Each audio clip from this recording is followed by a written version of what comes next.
Hi dears, എല്ലാ മക്കൾക്കും എജ്യുമേറ്റിന്റെ മറ്റൊരു ക്ലാസ്സിലേക്ക് സ്വാഗതം. ഇന്നത്തെ ക്ലാസ്സിൽ നമ്മൾ നോക്കാൻ പോകുന്നത് 5ാം ക്ലാസ്സിലെ മക്കളുടെ ബേസിക് സയൻസിലെ ഓണപരീക്ഷയുടെ ഒരു മോഡൽ ക്വസ്റ്റ്യൻ പേപ്പറാണ് കേട്ടോ.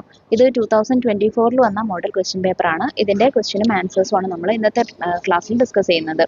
ക്ലാസ്സിലേക്ക് കടക്കുന്നതിന് മുന്നേ ചാനൽ ആദ്യമായി കാണുന്നവരാണെങ്കിൽ ഒന്ന് സബ്സ്ക്രൈബ് ചെയ്ത് സപ്പോർട്ട് ചെയ്യാൻ മറക്കരുത്. അതുപോലെ വീഡിയോ നിങ്ങളുടെ കുട്ടികളിലേക്ക് കൂടെ ഒന്ന് ഷെയർ ചെയ്ത് കൊടുക്കണേ.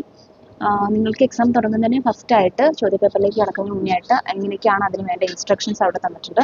ആദ്യത്തെ 15 മിനിറ്റ് നിങ്ങൾക്ക് കൂൾ ഓഫ് ടൈം ആയിരിക്കും. ആ സമയത്ത് ചോദ്യങ്ങളൊക്കെ മനസ്സിലാക്കുക, ഉത്തരങ്ങൾ എങ്ങനെയാണ് വരിക എന്ന് കുറിച്ച് വെക്കുക, ഏത് ക്വസ്റ്റ്യൻസ് ആണ് ആദ്യം എഴുതേണ്ടത് എന്നൊക്കെ ഒന്ന് പ്ലാൻ ചെയ്യുക. പിന്നെ attempt any 6 from the activities 8 given below. നമുക്ക് താഴെ 8 ആക്ടിവിറ്റീസ് തന്നിട്ടുണ്ടായിരിക്കും. അതിൽ ഏതെങ്കിലും 6 എഴുതിയാൽ മതിയാവും കേട്ടോ. അപ്പോൾ നമുക്ക് നേരെ ക്വസ്റ്റ്യൻ പേപ്പറിലേക്ക് കിടക്കാം. Activity 1, look at the illustration given below. നിങ്ങൾക്ക് താഴെ തന്നിട്ടുള്ള ഈ ചിത്രീകരണം ഒന്ന് നോക്കൂ. ഒരു ഹാബിറ്റാറ്റിന്റെ പിക്ചർ ആണല്ലേ തന്നിട്ടുള്ളത്. ഒരു കുളമാണ്, അതിൽ ക്രെയിൻ ഉണ്ട്, കൊക്കുണ്ട്, crab, frog, butterflies, dragonfly, പിന്നെ അതുപോലെ ഫിഷ് ഉണ്ട്, പിന്നെ ഗ്രാസ് ഹോപ്പർ ഉണ്ട്, ട്രീ ഉണ്ട്, ട്രീയിൽ ബേർഡ് ഉണ്ട്. ഇങ്ങനെ കുറേ കാര്യങ്ങൾ ആ പിക്ചറിൽ തന്നിട്ടുണ്ടല്ലേ. Question A, write suitable titles for the factors given in the picture and classify them. നമുക്ക് താഴെ ഒരു ടേബിൾ തന്നിട്ടുണ്ട്. ആ ടേബിളിൽ 2 എക്സാമ്പിൾസും ഓരോ കോളത്തിലായിട്ട് തന്നിട്ടുണ്ട്. അത് നോക്കിയിട്ട് നിങ്ങൾക്ക് ഈ ടേബിളിൽ സൂട്ടബിൾ ആയിട്ടുള്ള ഹെഡിങ് കൊടുക്കണം, ടൈറ്റിൽ കൊടുക്കണം. അതായത് എങ്ങനെയാണ് ഇതിനെ ക്ലാസിഫൈ ചെയ്തിരിക്കുന്നത് എന്ന് എഴുതണം. അതിനുശേഷം ബാക്കിയുള്ളത് അതിനോരോ എക്സാമ്പിൾസ് കൂടെ ആഡ് ഓൺ ചെയ്ത് കൊടുക്കണം കേട്ടോ. അപ്പോൾ നമുക്ക് ഇതിനെ എങ്ങനെ ചെയ്യാം മക്കളെ? ഹാബിറ്റാറ്റ്, ക്രീച്ചർ എന്ന് എഴുതാം അല്ലേ. അതായത് ആവാസ വ്യവസ്ഥയും അതിൽ ജീവിക്കുന്ന ജീവികളും ഏതാണെന്ന് എഴുതാം. ആദ്യത്തേത് സോയിൽ അല്ലെ. ഹാബിറ്റാറ്റിന് എക്സാമ്പിൾ സോയിലാണ്. സോയിലിൽ കാണുന്ന ഒരു ക്രീച്ചറാണ് ഡ്രാഗൺ ഫ്ലൈ. ഓക്കെ, അല്ലെങ്കിൽ സോയിലിനെ ഹാബിറ്റാറ്റ് ആക്കുന്ന ഒരു ക്രീച്ചറാണ് ഡ്രാഗൺ ഫ്ലൈ എന്ന് എഴുതാം. നെക്സ്റ്റ് നമുക്ക് സി എന്ന് തന്നിട്ടുള്ളത് എന്തെഴുതാം? പോണ്ട് എന്ന് എഴുതാം. ഇവിടെ ഒരു പോണ്ട്, കുളം കാണുന്നുണ്ട്. അതിൽ കാണുന്ന ഒരു ക്രീച്ചറാണ് എന്ത്? ഫിഷ്. പിന്നെ നെക്സ്റ്റ് ഇ എന്നുള്ള നമുക്ക് ട്രീ എഴുതാം. ട്രീ, മരം. മരം ഒരു ആവാസ വ്യവസ്ഥയാണ്, ഹാബിറ്റാറ്റ് ആണ്. ട്രീയിൽ കാണുന്ന ഒരു ക്രീച്ചറാണ് ബേർഡ്. ഇതിൽ തന്നെയുള്ള question B, prepare the food card of any one of the organisms in the picture. ഈ പിക്ചറിലുള്ള ഏതെങ്കിലും ഒരു ഓർഗാനിസത്തിന്റെ ഫുഡ് കാർഡ് തയ്യാറാക്കാൻ പറഞ്ഞിട്ടുണ്ട്. നിങ്ങൾക്ക് ഇതിൽ ഇഷ്ടമുള്ള ഫ്രോഗോ, ഫിഷോ, ക്രെയിനോ, ക്രാബോ, ഗ്രാസ്ഹോപ്പറോ എന്ത് വേണമെങ്കിലും ചെയ്യാം. നോക്കിക്കഴിഞ്ഞാൽ ഞാൻ എഴുതിയിട്ടുള്ളത് ക്രെയിൻ ആണ്. ക്രെയിനിന്റെ മെയിൻ ഫുഡ് ഐറ്റംസ് എന്തൊക്കെയാണ്? വേം, ഫിഷ്, ഇതൊക്കെ എന്താണ്? ക്രെയിനിന്റെ മെയിൻ ഫുഡ് ഐറ്റംസ് ആണ്. അത് രണ്ടും നിങ്ങൾക്ക് എഴുതി കൊടുക്കാം. Second activity, activity 2, mosquitoes breed in the stagnant water in discarded bottles, coconut shells and plastic covers. കെട്ടിക്കിടക്കുന്ന വെള്ളത്തിലും പിന്നെ ഉപയോഗശൂന്യമായി കിടക്കുന്ന കുപ്പികളിലും വലിച്ചെറിയുന്ന രീതിയിൽ കിടക്കുന്ന നമ്മുടെ ചിരട്ടകളിലും പ്ലാസ്റ്റിക് കവറുകളിലൊക്കെ മൊസ്കിറ്റോസ് ബ്രീഡ് ചെയ്യും. അതായത് കൊതുകുകൾ പെരുകുന്നു. Question A, a situation in which mosquitoes breed is given above. ഇത് മൊസ്കിറ്റോസ് ബ്രീഡ് ചെയ്യുന്ന ഒരു സിറ്റുവേഷൻ ആണ് മുകളിൽ തന്നിട്ടുള്ളത്. Write any similar situations in which 2 vectors breed. ഇതുപോലെ 2 വെക്ടേഴ്സ് ബ്രീഡ് ചെയ്യുന്ന സിറ്റുവേഷൻ എഴുതാനാണ് പറഞ്ഞിട്ടുള്ളത്. ഇപ്പോൾ വെക്ടേഴ്സിന് എക്സാമ്പിൾ നമുക്കറിയാം, ഹൗസ് ഫ്ലൈ, റാറ്റ്, ഇതൊക്കെ വെക്ടേഴ്സിന് എക്സാമ്പിൾ ആണല്ലേ. ഇതിൽ ഒന്നാമത്തേത് rats breed in polluted environments. അപ്പോൾ മലിനമായിട്ടുള്ള ചുറ്റുപാടിൽ എലികൾ പെരുകുന്നുണ്ട്. അതുപോലെ flies breed in piles of garbage. മാലിന്യങ്ങൾ കുന്നുകൂട്ടിയിട്ടതിൽ ഈച്ചകൾ പെട്ടെന്ന് പെരുകുന്നുണ്ട്. Question B, write 2 precautions to avoid mosquito bite. കൊതുകുകടി കൊള്ളാതിരിക്കാനുള്ള 2 വഴികൾ എഴുതുക. അപ്പോൾ use mosquito bat, use mosquito net, അത് രണ്ടും എഴുതാം. ഇതിൽ തന്നെയുള്ള question C, look at the statements related to transmission of diseases given below, choose the right ones. നമുക്ക് ഡിസീസസ് ട്രാൻസ്മിറ്റ് ചെയ്യുന്ന കുറച്ച് രീതികൾ അല്ലെങ്കിൽ കുറച്ച് സ്റ്റേറ്റ്മെന്റ്സ്, അതിൻ്റെ എങ്ങനെയൊക്കെയാണ്, ഏത് ത്രൂ ആണ് ഡിസീസസ് ട്രാൻസ്മിറ്റ് ചെയ്യുന്നത് എന്നുള്ളത് നമുക്ക് അവിടെ തന്നിട്ടുണ്ട്. അതിൽ കറക്റ്റ് ആയത് എഴുതാനാണ് പറഞ്ഞിട്ടുള്ളത്. ഒന്ന്, tuberculosis is an example of the disease transmitted through air. Air വഴി ട്രാൻസ്മിറ്റ് ചെയ്യുന്ന ഒരു ഡിസീസാണ് tuberculosis. Worm disease transmitted through food. Food വഴി ട്രാൻസ്മിറ്റ് ചെയ്യുന്നതാണ് worm diseases. Leprosy transmitted by human beings. അപ്പോൾ മനുഷ്യരിലൂടെ ട്രാൻസ്മിറ്റ് ചെയ്യുന്നതാണ് leprosy. Dengue fever is transmitted through contaminated water. മലിനജലത്തിലൂടെ ട്രാൻസ്മിറ്റ് ചെയ്യുന്നതാണ് dengue fever.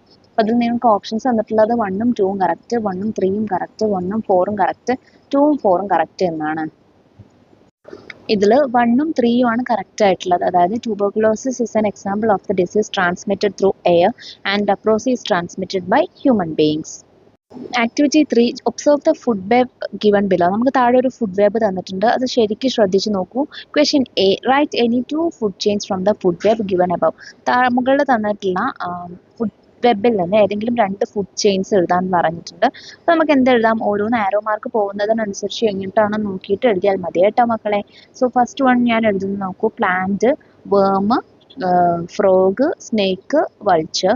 Next plant, rat, cat, Fox, vulture.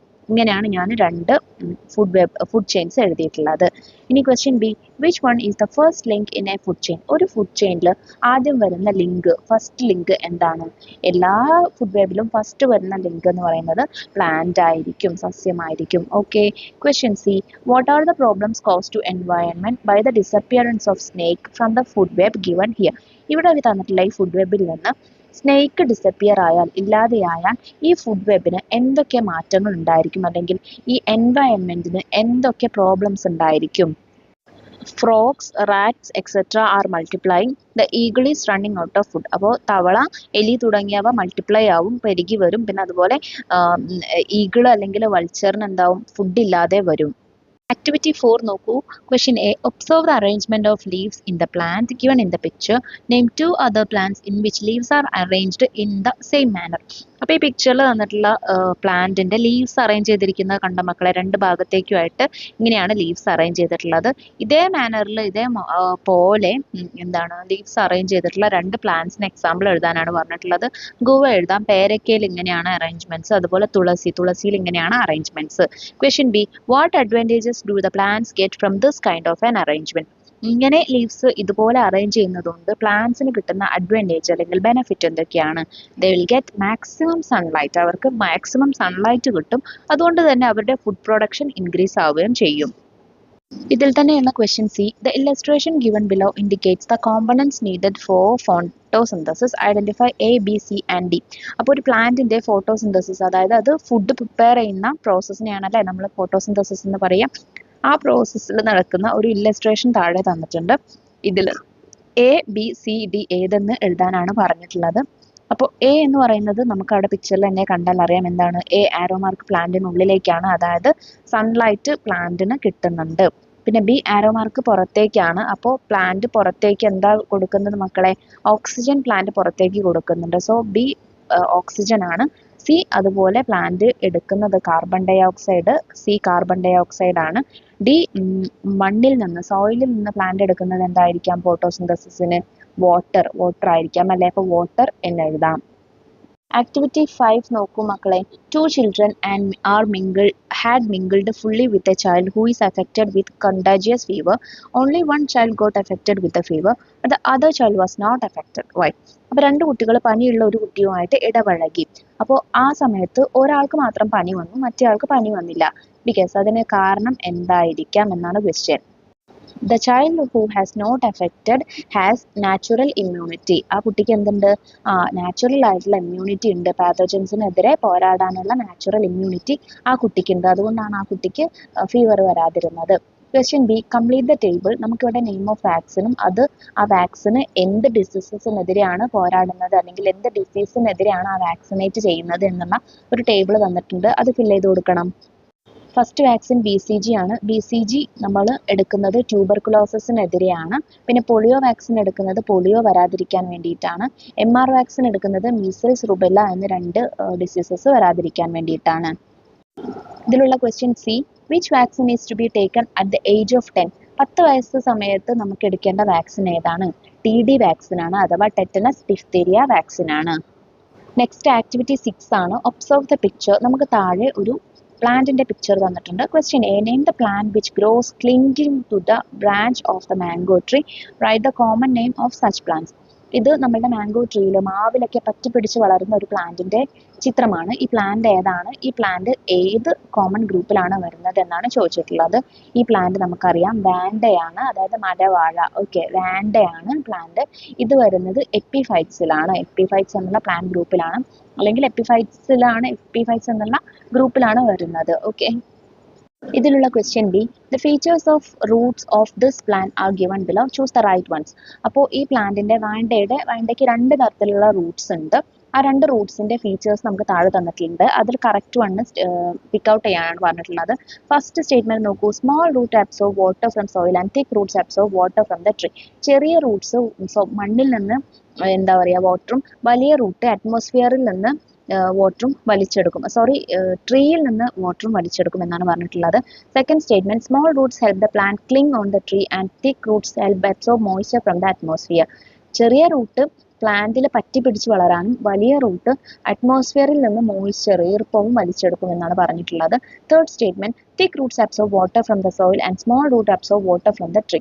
വലിയ root സോയിലിൽ നിന്ന് വാട്ടറും ചെറിയ റൂട്ട് പ്ലാന്റിൽ നിന്ന് അല്ലെങ്കിൽ ട്രീയിൽ നിന്ന് വാട്ടറും വലിച്ചെടുക്കും. നാലാമത്തെ statement small Roots and thick roots absorb water from the tree. ചെറിയ റൂട്ടും വലിയ റൂട്ടും മരത്തിൽ നിന്ന് ട്രീയിൽ നിന്നാണ് വാട്ടർ വലിച്ചെടുക്കുന്നത് എന്നാണ് പറഞ്ഞിട്ടുള്ളത്. അപ്പോൾ ഇതിൽ നമുക്ക് ഓപ്ഷൻസ് തന്നിട്ടുള്ള 1 and 3 correct, only 1 is correct, only 2 is correct, 2 and 4 are correct. Answer വരുന്നത് ഓൺലി 2 ഈസ് കറക്റ്റ്. അതായത് ചെറിയ റൂട്ട് വേണ്ടയിലുള്ള ചെറിയ റൂട്ട് പ്ലാന്റിൽ ക്ലിങ് ചെയ്ത് പോകാനും പറ്റി പിടിച്ച് പടരാനും വേണ്ടിയിട്ടും വലിയ റൂട്ട് അറ്റ്മോസ്ഫിയറിൽ നിന്ന് മോയ്സ്ചർ വലിച്ചെടുക്കാനും ഉള്ളതാണ് കേട്ടോ. ഇതിലുള്ള question C what will happen to the mango tree if loranthus grows on it why. ഈ വാണ്ടയ്ക്ക് പകരം ഈ മാംഗോ ട്രീയിൽ ലൊറാന്തസ് ആണ് വളരുന്നതെങ്കിൽ ഈ ട്രീക്ക് എന്ത് സംഭവിക്കും? Loranthus is a semi-parasite, so it will absorb water and minerals from the tree. It is not good for the mango tree. ഈ ലൊറാന്തസ് എന്ന് പറയുന്നത് എന്താണ്? സെമി പാരസൈറ്റ് ആണ്. അത് നമ്മളുടെ ട്രീയിൽ നിന്ന് ട്രീ പ്രിപ്പയർ ചെയ്യുന്ന വാട്ടറും ട്രീയിലുള്ള വാട്ടറും ട്രീ പ്രിപ്പയർ ചെയ്യുന്ന ഫുഡും ഒക്കെ അതിൽ നിന്ന് വലിച്ചെടുക്കും. അപ്പോൾ സ്വാഭാവികമായിട്ടും അത് ഈ ഹോസ്റ്റ് പ്ലാന്റിന് എന്തല്ല, നല്ലതല്ല. ആക്ടിവിറ്റി 7 നോക്കാം. Keep away disease cholera, dengue fever, cancer, diabetes, jaundice, chikungunya, COVID-19, headache, conjunctivitis, tooth. കുറച്ച് ഡിസീസസിന്റെ പേരാണല്ലേ അവിടെ തന്നിട്ടുള്ളത്. Question A A portion of a poster pasted at the primary health center is given above. Examine the poster and complete the table suitably. ഈ പോസ്റ്ററിലുള്ള diseases ഒക്കെ നോക്കി വെക്കുക, എന്നിട്ട് താഴെ തന്നിട്ടുള്ള ടേബിൾ കംപ്ലീറ്റ് ചെയ്യുക. അപ്പോൾ ടേബിളിൽ നമുക്ക് 2 ഡിസീസസിന്റെ പേര് 2 ഭാഗത്തായിട്ട് തന്നിട്ടുണ്ട്. ഒന്ന് ജോണ്ടിസും ഒന്ന് ടൂത്തേക്കും. ഇപ്പൊ ജോണ്ടിസ് എന്ന് പറയുന്നത് എന്താണ് മക്കളെ? കമ്മ്യൂണിക്കബിൾ ഡിസീസ് ആണ് അല്ലേ, അതായത് പകരുന്ന ഡിസീസാണ്. ടൂത്തേക്ക് നോൺ കമ്മ്യൂണിക്കബിൾ ഡിസീസ് ആണ്, പകരാത്ത അസുഖമാണ്. അപ്പൊ നമുക്ക് എയും ബിയും കമ്മ്യൂണിക്കബിൾ, നോൺ കമ്മ്യൂണിക്കബിൾ എന്നെഴുതാം. ഇനി കമ്മ്യൂണിക്കബിൾ ഡിസീസിന് എക്സാമ്പിൾ വേറെ ഏതൊക്കെയാണ്? ഡെങ്കി ഫീവർ അതിന് എക്സാമ്പിൾ ആണ്. ചിക്കുൻഗുനിയ അല്ലെങ്കിൽ COVID-19 അതിന് എക്സാമ്പിൾ ആണ്. ഇനി നോൺ കമ്മ്യൂണിക്കബിൾ ഡിസീസിന് എക്സാമ്പിൾ ആണ് എന്തൊക്കെ? ക്യാൻസർ, ഡയബറ്റിസ് അല്ലെങ്കിൽ ടൂത്തേക്ക് ഓൾറെഡി അതിൽ തന്നിട്ടുണ്ടല്ലോ, ഹെഡേക്ക് തുടങ്ങിയിട്ടുള്ളവ. ഇതിലുള്ള question B write any 2 ways by which contagious diseases are transmitted. Contagious diseases പകരുന്ന ഏതെങ്കിലും 2 സിറ്റുവേഷൻസ് എഴുതുക. അപ്പം നിങ്ങൾക്ക് ത്രൂ വെക്ടേഴ്സ് എഴുതാം. Through rats, through human beings, or through mosquitoes, through flies, ഇതൊക്കെ എഴുതാം കേട്ടോ. Question C write the names of any 2 contagious diseases affecting plants. പ്ലാന്റ്സിനെ ബാധിക്കുന്ന ഏതെങ്കിലും 2 contagious ഡിസീസ് എഴുതാനാണ് പറഞ്ഞിട്ടുള്ളത്. മൊസൈക്ക് ഡിസീസ് എഴുതാം, അതുപോലെ ബ്ലൈറ്റ് എഴുതാം. അപ്പോൾ ഇത്രയും ആക്ടിവിറ്റീസ് ആണ് കേട്ടോ മക്കളെ ഈ ക്വസ്റ്റ്യൻ പേപ്പറിൽ നിങ്ങൾക്ക് ചെയ്യാനായിട്ടുള്ളത്. ചെയ്തിട്ടുള്ള ആക്ടിവിറ്റീസ് ഒക്കെ മക്കൾക്ക് മനസ്സിലായിട്ടുണ്ടെന്ന് വിശ്വസിക്കുന്നു. ഇമ്പോർട്ടൻറ്റ് ക്വസ്റ്റ്യൻസ് ആണ് ഇതൊക്കെ, നല്ലതുപോലെ പഠിച്ചു പോവുക. 5ാം ക്ലാസ്സിലെ മറ്റു വിഷയങ്ങളുടെ ക്വസ്റ്റ്യൻ പേപ്പേഴ്സിന് വേണ്ടിയിട്ട് ചാനൽ ഒന്ന് സബ്സ്ക്രൈബ് ചെയ്ത് വെക്കാൻ മറക്കരുത്. അതുപോലെ ഇന്നത്തെ ക്ലാസ്സിനെ കുറിച്ചുള്ള അഭിപ്രായങ്ങൾ കമന്റ് ബോക്സിലൂടെ അറിയിക്കാനും മറക്കരുത് കേട്ടോ. അപ്പോൾ ശരി, അടുത്ത ക്ലാസ്സിൽ നമുക്ക് വീണ്ടും കാണാം. താങ്ക്